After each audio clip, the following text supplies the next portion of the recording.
You are listening to the Ready PDM Network.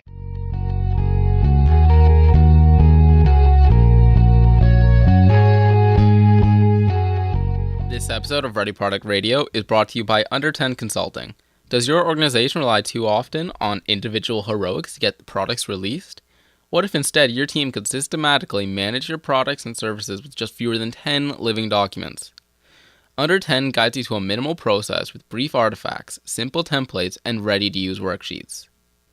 Is your product team struggling to get products into the marketplace? Then you'll want to talk to Under 10 Consulting. Get a tailor-made product playbook designed specifically for your organization. Are you ready?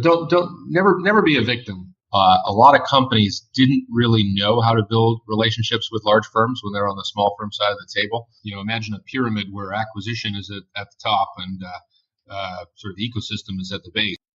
People are always going to be most successful at the things that they're most passionate about. Are you ready? Hello, Ready Product Radio heads, and welcome to another exciting episode of Ready Product Radio. First off, you will notice we have music now. I want to thank Michael Harris for providing us with music for the podcast. Check the website soon for some information about Michael. This week's episode features a hangout with Nigel Beck, successful technology executive and entrepreneur who talks with us about elephants, Judo, partnerships, Consortia, the differences between operating at startup versus enterprise scale, and much more. Ready Product Principle number 36 is partnerships equal product propulsion. Just know when to do Tango and when to do Judo. Enjoy the show. Nigel Beck, welcome to Ready Product Radio. You and I know each other from a couple of professional lives back, but for our audience, maybe you could just give yourselves a brief intro of yourself. Sure. As you mentioned, my name is Nigel Beck. I think I've specialized in being on both sides of the table. So I've been a tech guy and a business deal guy, probably about 50-50, and I've been a large company guy and a startup guy, probably about 50-50. So I have a kind of interesting range of experiences, either buying or selling technology on the one hand, on the deal side, or bringing new technology to market and or consuming that new technology from the tech side, both, like I said, both from large and small company angle. Mm-hmm. Yeah, and that's definitely one of the reasons I wanted to talk to you. So, I thought we'd kick it off, Nigel, by just getting the proverbial elephant on the table out of the way. So, talk to me about what elephant polo is and what elephant tango is. Why don't we start off there, if that's okay?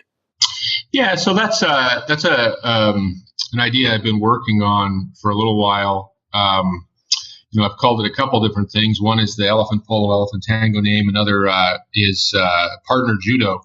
But that's good too. Yeah. Yeah. I think I'll probably wind up going with partner judo actually. But the set of concepts I was evolving there really came to the forefront as I was working on buy-side M&A at IBM, and I realized a lot of companies didn't really know how to build relationships with large firms when they're on the small firm side of the table.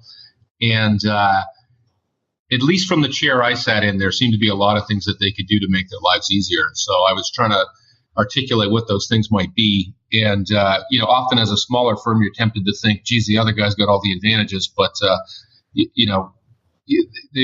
there are advantages to being small as well. And so that's why I played with terms like elephant polo and tango, right? Thinking of you riding the elephant, or alternately partner judo, the idea of using your opponent or business partner, as it were, strengths against him, right? That you don't always have to be the biggest guy in the room to get to the end of the job. And this isn't zero sum either, right? It's not like you defeat your large company prospective partner as an adversary, but rather how you just think through what are you good at and what's easy for you to do, and make sure you're focused on those things at all times through the conversation. Yeah, that makes sense, and I think you've got a presentation on those topics on your LinkedIn site, which we'll mention later. So the Ready Product Radio podcast, Nigel, is all about helping product people of all disciplines be ready for the many adversities that they face along their product journeys. For yourself, I'd like to start with partnerships because, quite frankly, in my roles, Toronto Product Management Association and various product camps.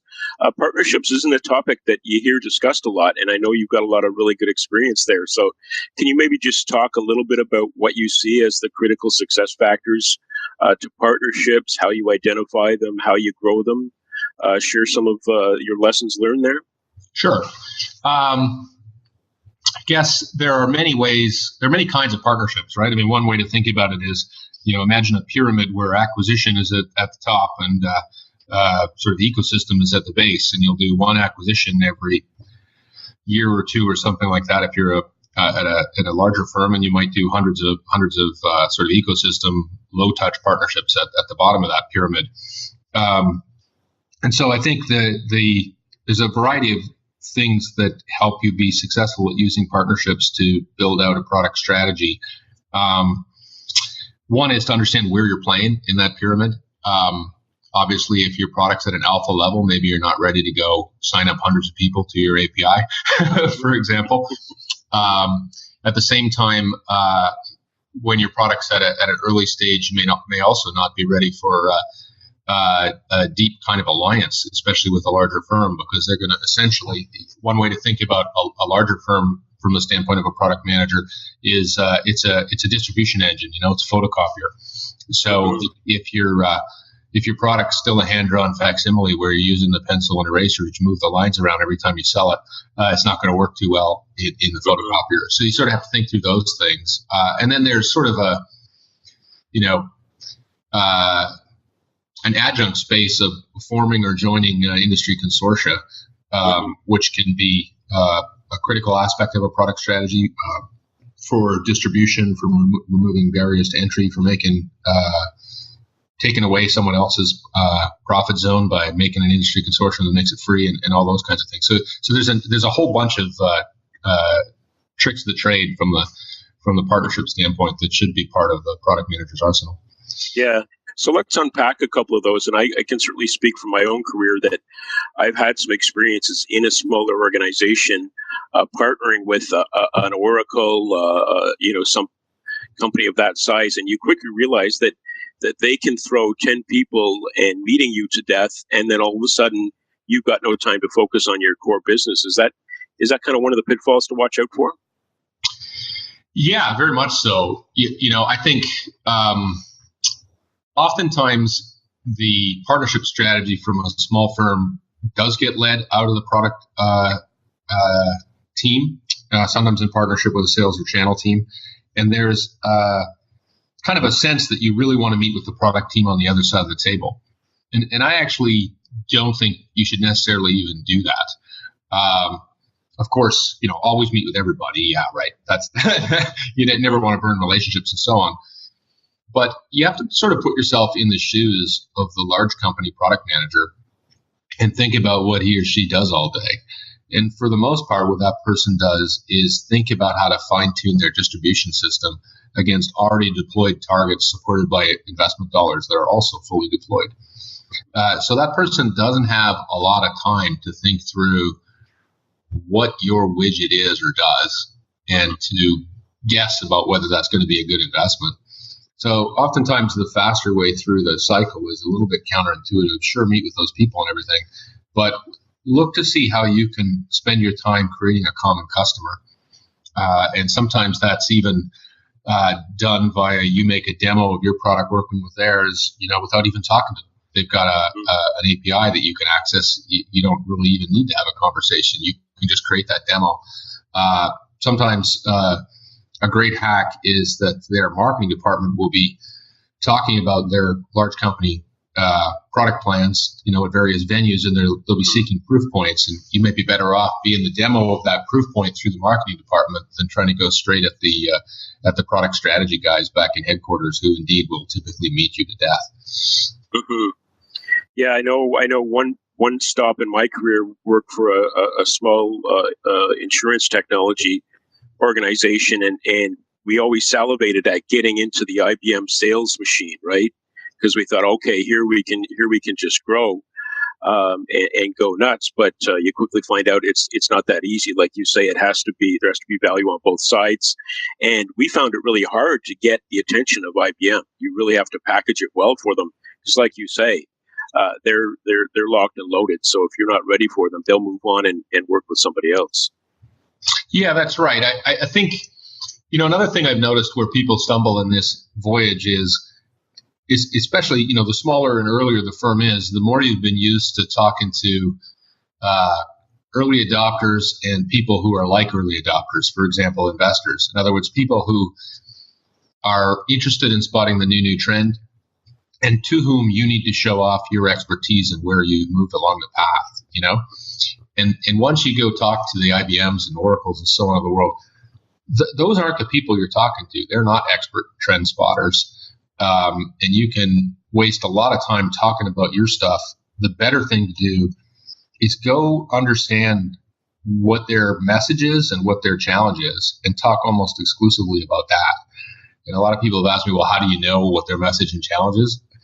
For public companies, there's a real easy place to start, which is what they say in their public filings and what the press says in their reaction to those public filings. That'll tell you, public companies are very sensitive to the markets. That'll tell you what they're being criticized for and what they're being told they're doing well.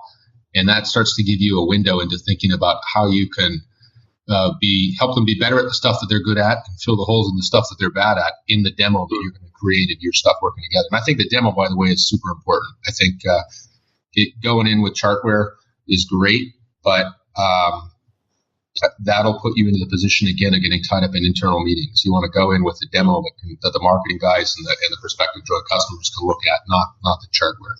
The demo also helps clarify stuff like, are our products competitive if there's competitive overlap?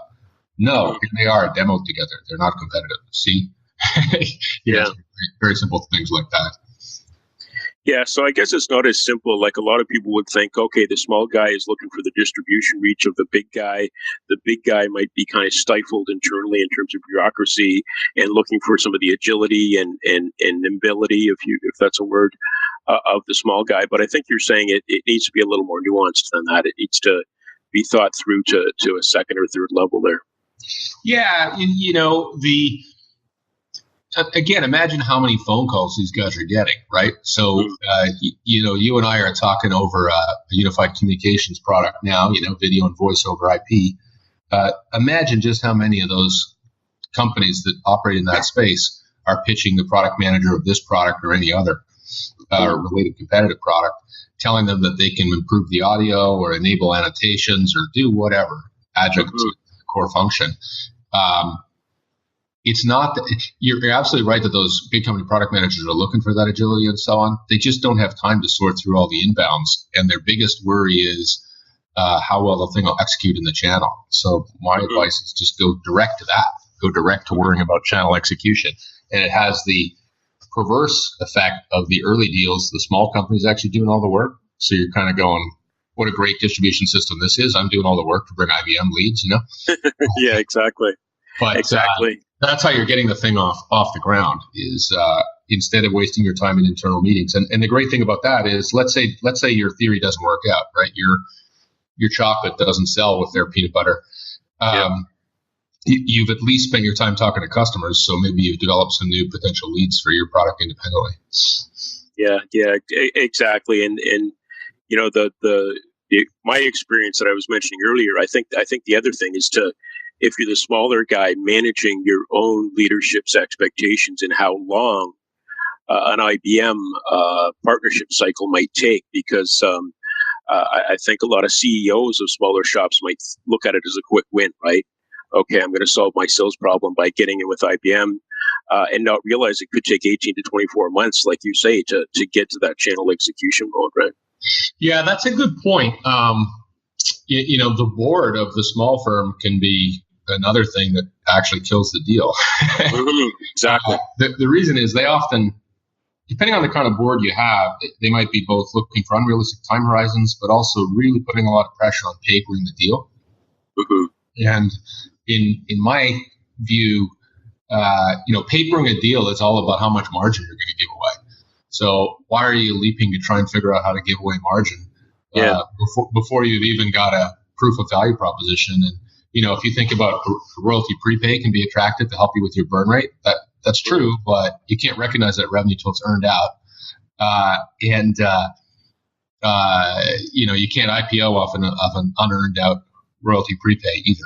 So exactly. Especially now, there are lots of potential sources of funding. That's not necessarily that's a customer funding or partner funding is always great, but you're much better off making sure you've got the right value proposition, because if you're suddenly the company that big company's customers are coming back and telling them is the sort of cherry on the sundae of the big company's products. Right. Imagine how much easier it is to paper that deal. Yeah, for sure. So Nigel, let's unpack the other one and talk as much as you can, or hide the names to protect the guilty. But let's talk about the Consortia angle, because I did follow. You and I weren't working together, but I did follow, and I think that's an interesting play that probably a lot of people don't think about. So talk either generally or specifically, whichever you're comfortable with, about the Consortia play and what it can achieve for you competitively. Sure. I mean, I did a couple of those. Apache, the Java thing, brought Linux into IBM, did some stuff around semiconductors and around speech as well. So I don't know, half a dozen, whatever that adds up to. And there were a couple of great reasons for doing that. So the Apache one was probably the simplest one to explain. We were bringing to market a web application server, and this is extremely unsurprising from the vantage point of today. But anyway, at the time, it was interesting to note that whatever web server people had determined what web application server they were going to buy. So the other guys all had web servers with double-digit share, and we didn't. And the other guys sold their web servers, and we didn't have a web server with any real share at all. And so we were kind of looking out the window and said, wow, Apache has whatever share they had at the time, really, 40, 50% even at that time share. Isn't it too bad that's not our web server, that open source thing that a bunch of, random yahoos wrote in their spare time? And then we said, well, wait a minute, why can't that be our web server? So we did a lot of work around it. We met with the group, and we actually set up the legal basis for what's become the Apache Foundation. And we kind of embraced Apache, hired a few guys. There were a lot of issues there about how to be sensitive to work with a pre-existing community, and we can talk about those in a second. But that was a great play. That did two straightforward things. First, it accelerated pushing a free thing where we made no money anyway, and our competitors did. So it picked their pockets there. And second, it removed a barrier for us in the value chain and took us from sort of the least attractive in terms of building blocks onto what was the most attractive for the types of buyers that were looking for that kind of product. So that was just a little bit of a judo move, but it worked pretty well. Yeah. And then you said you've used that a couple other times. Any other highlights there with either the semiconductor space or yeah. So let's see. We did that.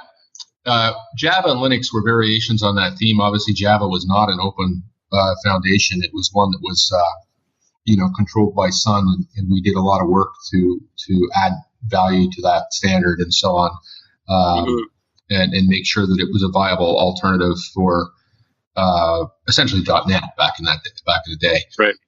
The Linux play was very similar to the Apache play in terms of increasing the attractiveness of the aggregate stack. The semiconductor one is a little harder just because semiconductor IP, if you're a software guy, semiconductor IP is just unbelievably valuable. I mean, these are hundreds of millions of dollars to go do an IP license in semiconductors. So we did a lot of work to try and think through how could that be an open consortium and a way for people to get together and use this same kind of IP in markets that we now call the Internet of Things.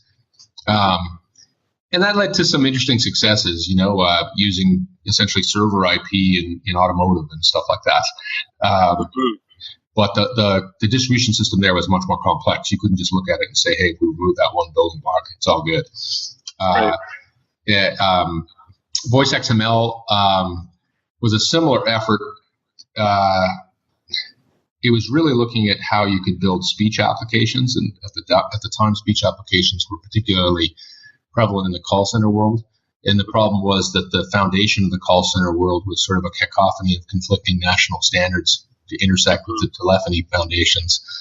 And then speech itself was sort of rocket science. So there was this question of, could you simplify it? Could you make it as easy as building a web page, enabling a whole bunch of new vendors to come to the table? I think that sort of half worked. I think it turned out that there was an alternative to speech technology in the early 2000s, and it was called outsourced to India. And a lot more people went with outsourced to India than they did with full complex speech applications. And that's actually sort of an interesting product management lesson. I remember reading ages ago, somebody or other, probably TurboTax or somebody, defined their competitor as the pencil rather than as the other software companies. Yeah. And that was really the right way to look at it, and probably the way to have looked at speech at the time. So. Yeah. So maybe we can do a thought exercise, Nigel, applying this partner Judo. So let's look at the smartphone space, and I want to ask you two things. One is, it was Android one of these partner or one of these Consortia Judo moves, and then if we were to hypothetically talk about what BlackBerry might do currently to get out of its almost non-existent share situation. Can you apply maybe some of what you've learned to maybe those two examples? Like, is Android similar to the Consortia play, and is there anything that BlackBerry could do along these lines to get more prevalence in the market? Yeah, sure. So the first one was a lot easier than the second one, but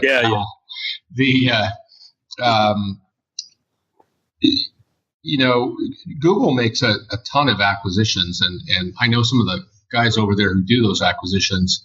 They certainly make them on a much more they shut a lot more of them down than most other players do. So on the one hand, you could say, man, they got a lot of failed acquisitions. On the other hand, when you look at a couple that have worked, and certainly Android's one, and probably YouTube's another, it's just incredible how they've been able to leverage those things to get themselves into new spaces. So, if you think today, imagine, Google is under continued threat from Apple and, in a different way, Amazon, against, their core hegemony in search. Imagine how much more difficult that position would be to fight without something like Android. And the way they released Android, they get a little schizophrenic on this because occasionally they'll go build some Android devices and stuff like that. That still seems to me like it's illustrative and barrier breaking rather than an attempt to compete with their own distributed ecosystem. But the business model for Android's pretty interesting, and they don't really go in there and try and take a whole lot of money out of the manufacturers for using Android. The purpose of Android is, keep the playing field open on mobile devices for Google, and they definitely did a brilliant job of that. And then you even see some new stuff like Tom Moss and the guys over at Nextbit, right, taking a turn on Android to go produce a sort of cloud Android phone that's coming out sometime earlier in the year, and that seems to be something. It's not like Google is trying to, as far as I know, anyway, it's not like Google is trying to shut those guys down or do anything to inhibit innovation. They're just keeping it open and free. So that was definitely a huge Judo move on their part. Probably one of the most successful plays they've done since the early search advertising business model. What could BlackBerry do? BlackBerry is interesting. There's still a lot of people, dwindling number, but a lot who love the BlackBerry style keyboards. Yep, I'm one. And there's a lot of people. They may have gray to thinning or no hair, but who run security in enterprises and governments, who wish that BlackBerry were the only thing that they had to allow people to connect through to the to enterprise resources. And so it's curious to me. I think for a while BlackBerry was on this quest to keep their own operating system, which proved to be something too difficult to do. I mean, Windows is struggling to do that as a number 3, notwithstanding all the pretty cool announcements they put out over the last few days. Yeah, exactly. and notwithstanding the Windows dominance on the desktop that they're bringing across to mobile and doing a bunch of interesting things with. So, it strikes me that the Judo play for BlackBerry still feels like it's going to have something to do with that keyboard form factor for professionals and with security of connectivity and information. But it's not 100% clear to me what that Judo play is, but that feels like where it's going to be. Yeah, I was just curious whether it could apply, and I know you and I both know people that are still making a living in that BlackBerry ecosystem, whatever state it's at. So let's shift gears here. The other thing that I think you're known for, Nigel, and I want to jump into is people really commend you a lot on your ability to identify and develop market opportunities. And again, this is another area that I think could use some more just sharing of best practices and whatnot. So, what can you say about identifying, like spotting market opportunities and then developing them? Is it more of a gut or a nose thing, an art, or is there a science to it in your experience? There's a little bit of both, right? I think one challenge you always have inside a big firm is, especially a big firm that's not led by a founder, is decisions tend to be made in a data-oriented way. Yep. And there simply there's never enough data to support these new innovations, rather. I mean, we were talking about Google a second ago. When they did the Android deal or the YouTube deal or the Google Glass deal, or now what they're doing with self-driving cars, all of which began, multiple years before they hit the streets, and some of which did better than others in that list. Right. What data would you put forward to suggest that was a great play? I mean, you and I are great at making up data. You could make up something, there's however many millions of cars sold and whatever. But to really, in a hard-nosed way, justify that against EDR ratios and all that kinds of things, IRR and all that kind of stuff.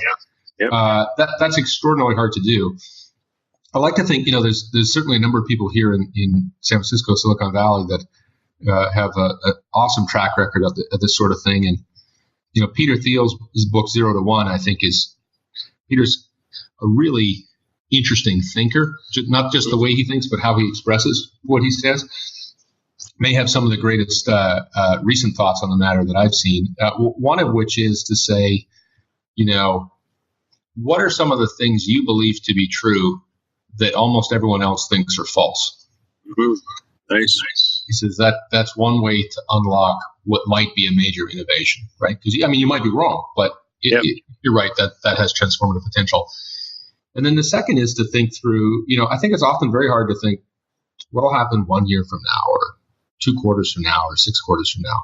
Mm-hmm. But ironically, sometimes it's not quite as hard to think about what will happen 10 years from now, because you start extracting yourself from market fluctuations and cyclicality. And, of course, as a product manager, ultimately you got to say, well, which year 7 or year 11? Because it makes a difference as to whether you go broke, right?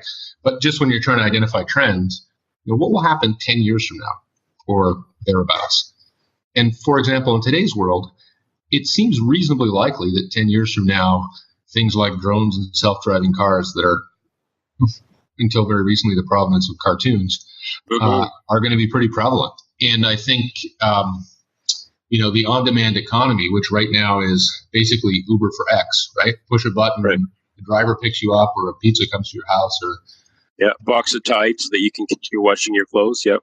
Yeah, or here I think people now will deliver you marijuana to your door too. And it's legal now. It's weird. Yeah. Depending where you are. Not in Toronto, I think. You say, well, will everything come to our door with a button? I'm not sure whether or not everything will come to our door with a button, or whether a drone or a self-driving car will deliver it. But the innovation that underpins those business models is way more about disruptive supply chain and capacity utilization of people and assets that I think will go from being extraordinary to being the norm. So if you look at all the controversy around Uber specifically right now, for example, what's incredible is when you talk to an Uber driver, they say, hey, it's really cool. When I want to work, I turn on my phone. Mm-hmm. And you know what? Sometimes I don't like working until the surge pricing goes up, and then I work. Mm-hmm. So I was going to hang out at the beach with my friends, but the surge pricing went to 1.8. I figured, hey, I might as well go drive for a couple hours. So the surge pricing dropped and back to the beach. Is that the future of employment? Might be. Yeah. That might be. That might be the way companies extract more margin on the one hand, because they don't have to staff to peak, right? They can staff to variable. And that might be another way, that might be a win-win for workers as well, right? Yeah. So I think this kind of play it forward, a decade seems like a long time. So it's long enough time for you to remove from your short-term vision these impediments that are, but how can I do that tomorrow? Say, well, wow, if that's really the trend, if that's really what you believe is going to happen, then what would you do? Yeah, and I hear you saying two things. One is you gotta dig past the immediate. So you might say, oh, well, I'm not in the car business or in the taxi business, so that doesn't really relate to me. But what you're saying is you got to step back and look at, like you say, the fundamental shift in supply and demand satisfaction, for example. And then you apply that trend to your business and that start to think about, okay, what scenarios could unfold over the next 10 years? Is that kind of what you're saying? Yeah, that's right. And that allows you maybe to start sifting out, well, what should I do tomorrow, right? Like, yep. If you sit back and say, 10 years ago, what was Facebook? I think Facebook was just founded, right? Yeah. How many years ago was it sort of obvious Facebook would be a big thing? 7 years ago? 6? I mean, quite a long time ago, actually. Yep. How many people did anything whatsoever about that other than sign up to Facebook? Mm. Yeah, good point. I'm not sure all of us thought Facebook would, have a market cap greater than IBM, right? That is a level of success that is so rare that it's hard to have predicted. But just in terms of looking at how people's behavior were changing, it was remarkable, right? Quite a long time ago, you could see people doing this. Which people? So-called millennials, urban people, certainly some urban centers more than others. So maybe the signal was stronger in some demographics and in some locations than others. But the signal was there, and it wasn't that difficult to you were attuned to it. Yeah. So Nigel, a lot of the people listening to this podcast are probably, product people of various disciplines working in large organizations, and they can get the sense that from the walk from the car in the parking lot into their head office or into where they work, they kind of feel like they're crawling back maybe 5 or 10 years in time in terms of technology awareness and in terms of speed of how things happen. I know you've worked in very large organizations. What advice would you have for let's say, champions of innovation that have to deal with committees and they have to deal with maybe executives that quote unquote don't get it? What advice do you have for people starting little innovation fires, if you will, in large organizations and tending to those fires? If the question makes sense to you. Yeah, the question makes sense. There's I know exactly what you mean in terms of the committee structures and the way decisions get made and sold upwards and so forth. And I suppose there's varying kind of judo formats you can use around that as well. I guess a good place to begin is, never be a victim, right? So there are a million reasons why the environment you're in sucks, whatever that environment is. I mean, I've been, at IBM until very recently, and then as you and I were talking prior to the show, I just left to start a company. So when I was at IBM, I had, notionally at least huge balls of money in my pockets, right, to go and acquire companies or do partnerships or whatever. Now I'm a guy with a Chromebook. But both of those situations have advantages to them, right? So first of all, don't be a victim. Your large enterprise that's 5 to 10 years behind, or 1 to 2 years behind, or whatever it is, might be 2 to 5 years ahead of their clients, and that's a great situation to be in, because you can look out to the street and see what the innovators are doing, see how difficult it is for your own firm to react to, and kind of codify that adoption process in your own firm to become the innovation adoption process for the customers that you're going to serve. So it's kind of this scenario of having the most extraordinarily clear headlights you can imagine in terms of what to do. As far as how you persuade everybody, wow, a zillion things, but I always think it's best to go from the customer in. Yeah. And sometimes if you can't get the investment dollars, then sometimes you can go from the customer in with one of these crazy startups we were talking about before, right? Who are you're the product manager for, Lotus Notes, right? That doesn't seem like the newest product around. Yeah. You need some shiny stuff. Maybe there's somebody who's got some shiny stuff and you can show it to a joint customer. It'll help you persuade people. Big company people always listen to their customers if they're well trained. So, yeah, that's good. Always teach the customer to tell the story. Yeah, no, that's good. So let's transition to talking about scale, because you mentioned IBM and you mentioned you've had some startup experience. One of the things I wanted to ask you, because we've got listeners that are probably anything from the solo, everybody feels like they can, don't have to get the big JOB corporate. They can just build the right killer iPhone app, and the rest is history. And then you've got people working their way through large corporations. And how you approach what you do in terms of innovation and product when it's at different scales. So 1-person startup, 60-person startup, 200,000 person megalith. Is your approach different at all at those scales, or is it, as Sun Tzu said, just a matter of kind of having divisions and distributing the orders, so to speak? Yeah, his Sun Tzu line about it's all a matter of signs and signals, right? Yeah, exactly. Yeah. So do you think that's true, or do you think the fundamentals of the product game, if we can call it that, are different at different scales? I think they're different. Yeah. That's what I thought you'd say, but I wanted to ask. Yeah. So, what's exciting? It's really exciting how much over the last 10 years the kind of entrepreneurial method has been codified. And like anything that gets codified in something like entrepreneurship, someone will probably tear up the playbook and do it a much better way, and we'll all wonder why we ever believed the old one. But and if you look at on the coding side, agile methodology, and on the sort of business side, Steve Blank's customer development methodology. Yeah, exactly. Very popular right now. Very popular right now. And really, I think what's most important about those methods are there's a couple things. One is it's always helpful to have some structure. A template to fill out can be a stupid thing, but it can also be something that makes you realize, oh yeah, that bit. Forgot about that bit. Right? Yeah. So those things should be observed as much as possible, but sometimes they'll be observed in the breach, right? But the second thing is I think they help point out to you what problem you're actually solving, or, as a old coder guy, I would say what you're debugging, Mm-hmm. So sometimes you're debugging, if you look at the evolution of an idea, mm-hmm. the idea that's so clear in your head, it can take a lot of work just to figure out what is the one sentence version of that people can understand, that can resonate with them, right? And then you got to go, so that's debug number 0, right? And then you got to go find out what problems are there in the universe for which that line resonates and is a solution, right? So that's a second phase of debugging, right? And then you got to go figure out what will people pay, and you kind of go through this evolution, kind of like Steve Blank's evolution. Yep. And until you're a fair ways down the path, you're not into the problems of scaling where you say, okay, we've got 10 salespeople, how do we go to 100?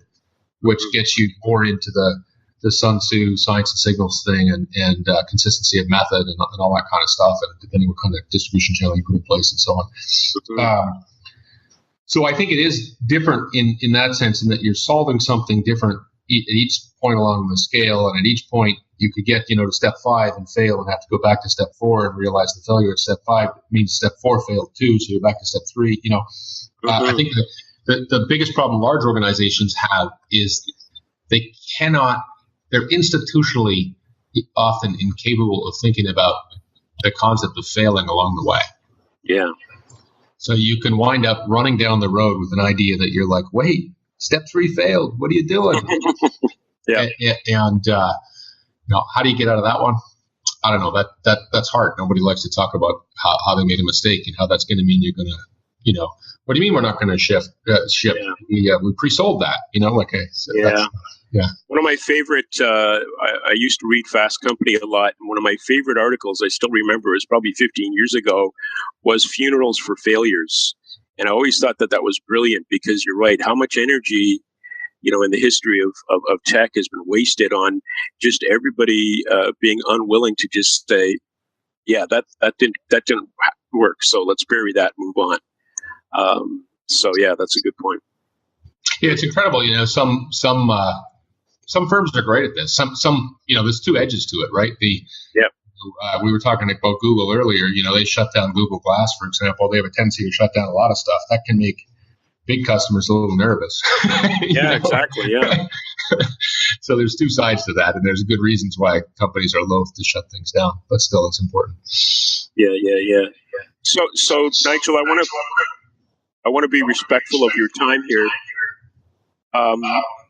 Let's talk about the C100 organization that you're involved in, because I know a lot of Canadians that will be listening to this will be thinking about, how can I connect with people in the Valley? How can I stretch my wings and be open to that broader U.S. market? Can you talk about C100 a little bit and what the value is that provides? Sure, thanks. So the C100 is an organization founded 5 years ago, something like that, 4 years ago, with kind of the mission of connecting Canadian innovation and Canadian entrepreneurs to Silicon Valley.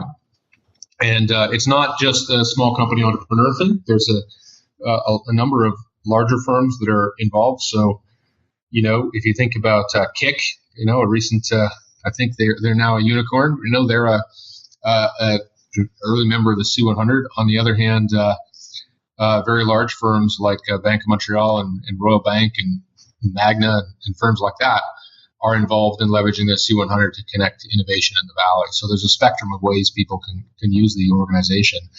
What we do is there's actually quite an extensive network of Canadians here in San Francisco and Silicon Valley, the south of the city. And what we do is we leverage that network, notionally 100 people, hence C100, but it's probably 150 or 97 or something, to create a set of ways to bring Canadians into the Valley. So that can be bringing the Valley up there. We did a thing in Toronto a couple of weeks ago called Venture North, which brought up a bunch of investors up and looked at a bunch of companies and connected with some of the big Canadian exits. Razor Suleiman, who recently sold Achievers for I think $167 million, was one of the key hosts up in Toronto, and he's very active now in the Toronto tech community, helping progress things. So we have those kinds of events across Canada. It's not just Toronto. We did one in Calgary. We did one in Kelowna. We're active in an event called Grow, which this year was in Whistler. And then we have a number of things down here in the Valley. So that can be if you're an entrepreneur or if you're an intrapreneur and you're interested in innovation and you're in San Francisco area, there's a kind of Valley 101 that can start getting you connected. There's something called 48 hours in the Valley if your company's kind of a little further along. There's something called the CEO Summit if your company's a little further along still. And the CEO Summit has a entrepreneur and a large corporation dual track to provide different forms of content to each of those people and then to connect them to each other. So there's a whole bunch of ways that Canadians looking at innovation and technology can take advantage of the resources of the C100. And, the Canadian consulate has been a big supporter. They've been, when I was sitting at the IBM side, the consulate did a great job of literally bringing me lists of saying, do you want to meet with any of these guys? So there's enormous resources out there that Canadians can take advantage of to get connected. So is that c100.org or what is that? I think it's thec100.org. Okay, cool.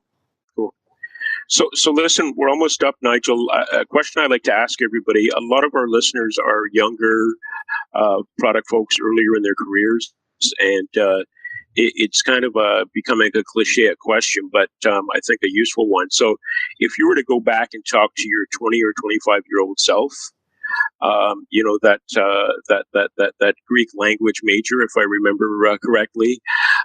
What advice, learning what you've learned in your business career, what advice would you give to that 20 or 25-year-old Nigel Beck?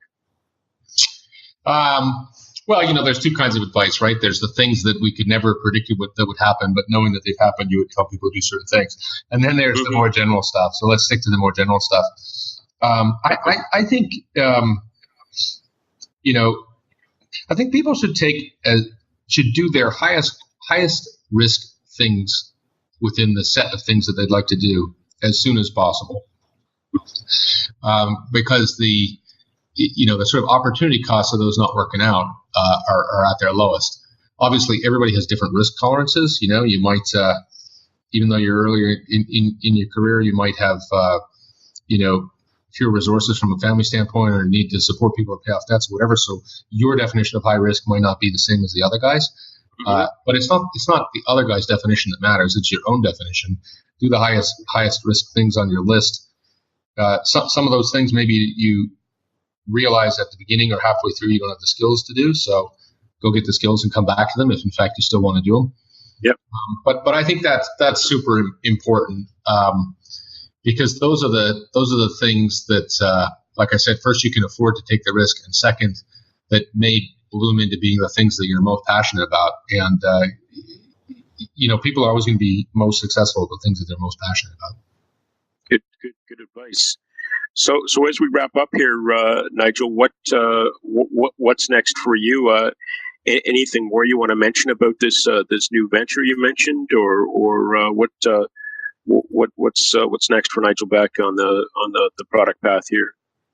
Yeah, so I think I might have foreshadowed it earlier. When you think out 10 years, and I'm really intrigued with how this on-demand economy is going to enable us to re-engineer enterprise business processes and for better capacity utilization of both people and assets. So I'm really focused on call it infrastructure for the on-demand economy.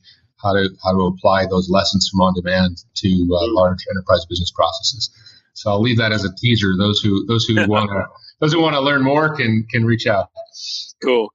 So on that point, what can you share in terms of contact information if listeners to this podcast are intrigued and want to send you a question or reach out and continue the discussion with you? What are you comfortable sharing? Just you can just find me on LinkedIn and hit me up that way. Okay. Excellent. Well, Nigel, on behalf of myself and our listeners, thank you very much. It's been a very interesting discussion, and I think we covered a few topics here that don't get spoken enough, as I said. So thank you for your time, and hopefully we can do this again in the future sometime. Sounds good. Thanks. Okay. Thanks, Nigel. Today's episode was brought to you by Under 10 Consulting. Get your product teams up to speed quickly. Leverage the latest methods and a proven process designed specifically for your organization. Under 10 Consulting. Manage the business of your products. Thank you for listening to this episode of Ready Product Radio, part of the Ready PDM network. This is when most podcasters ask you to leave a review on iTunes if you like the show. My only request is if you found the show entertaining, inspiring, or informative, please share it with a colleague or friend who may feel the same way. Also, note that the views expressed in this episode do not necessarily reflect my views or the views of the Ready PDM network. If you want yourself or your product to be ready, then keep your eyes on your markets, your ears to your customers, your mind on their experiences, both good and bad, and finally keep your hearts on your products. Until next time, thank you for listening. You can contact us on Twitter at Ready Product Radio. That's RDYPRODUCTRADIO. And on the web at www.readyproductradio.com. Gee, babe, what do you want to do tonight? The same thing we do every night, Pinky. Try to take over the world.